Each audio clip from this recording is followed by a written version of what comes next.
Hey guys, I'm 13 here. It's New Year's Day. Happy New Year's for everyone else. It's been it's been a great New Year's Day for JD and I. No, not really. He's been crying. My wife's been crying. My new baby's been crying. Only person not crying is me because I'm dead on the inside. No, my wife had a temper tantrum today, but that's my fault because yeah, I don't know. Just yeah. So JD and I left the house to give her some space to cool down, and JD had the idea. There's a dog that I used to drive this road to work on a regular basis, and then I moved recently. Well, about 8 months ago. No, 10 months ago. 10 months ago. 10 months. No, hold on. 8 months ago, I moved houses. So for the last 8 months, I haven't seen that dog, and I haven't let it go free. So JD, and I've commented on it a couple times that that dog must miss me, because I used to let the dog. It's a dog that's tied up to like a telephone pole like this. It's like a dog that's tied up to a telephone pole, and its owners live across the street. And every once in a while, they bring out food for it, and it spends its entire life chained up on the side of a road.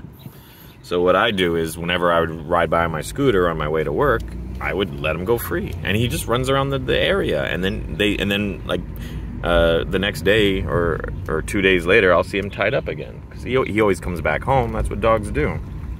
So I'm going to. So JD said that we should, because we're just out killing time, letting her cool down. So JD's commented that we should go let the dog free, do something good on New Year's Day. So that's what we're doing. Look at this dog.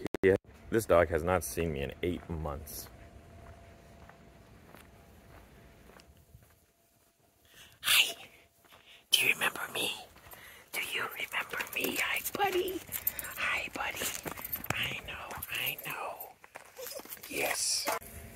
This dog's so happy. That's a dog that hasn't walked in 8 months. I let him free, and he took off around the corner, and then he came running back and shot past, and then he came back and then he peed, and that's about when I started recording. Yeah, and it's funny because it used to be easy for me to set the dog free, because it had like a latch where you just use your thumb to open and let the dog go.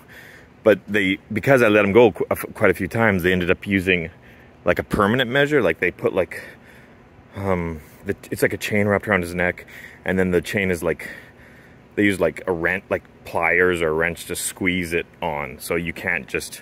So just then I had it like, I just used brute strength, but it was very difficult to, because there was nothing to like, there's no switch or nothing to unlatch or unhook. It was a loose link in a chain that I had to force open to get the chain off. And that lets you know that they don't walk that dog. They don't let that dog free ever, because it has a chain around its neck that is purposely meant to not be taken off ever. Which is horrible, you know? And look how happy it is now, and it's not hurting anyone. Anyways, Happy New Year. What I like to do is come to these bicycle rental places and then just smell the seats.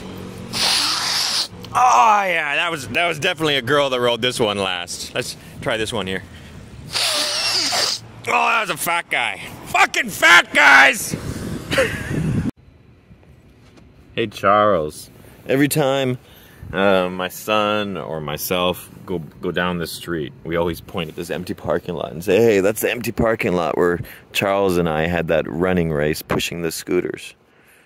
And it's funny because I you know, both of us think of you every time we come down this road.